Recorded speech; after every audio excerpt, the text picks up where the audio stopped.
அனைவருக்கும் வணக்கம்.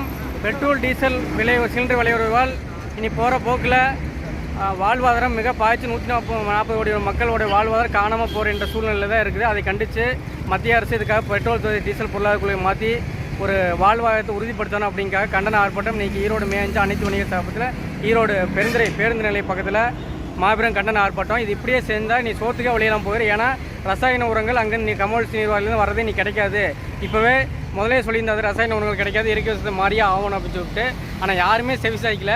இன்றைக்கி விவசாயிகள் புலம்புறாங்க. 1000 சில்லரை இருந்தது, இன்றைக்கி 1700 இந்த பொட்டாஸ் உரம்லாம் 2400 மேலே போயிட்டுருக்குது. இது இப்படியே போனால் ரசாயன உரங்கள் கிடைக்காது, எப்படி விவசாயம் பண்ணுறதுன்னு தெரியாது.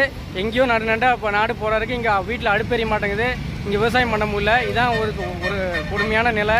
இதெல்லாம் மாறணும். இதெல்லாம் அரசு விவசாயத்தில் இயற்கை விவசாயத்தை பயிற்சி கொடுக்காத மக்களுக்கு அது மூலிமா தற்சாப்பாக தன்னிறைவாக வாழ்றதுக்கு என்ன பண்ணுறது அப்படின்னு சொல்லிட்டு கண்டன ஆர்ப்பாட்டம் இன்றைக்கி சிறப்பாக நடந்து முடிஞ்சது.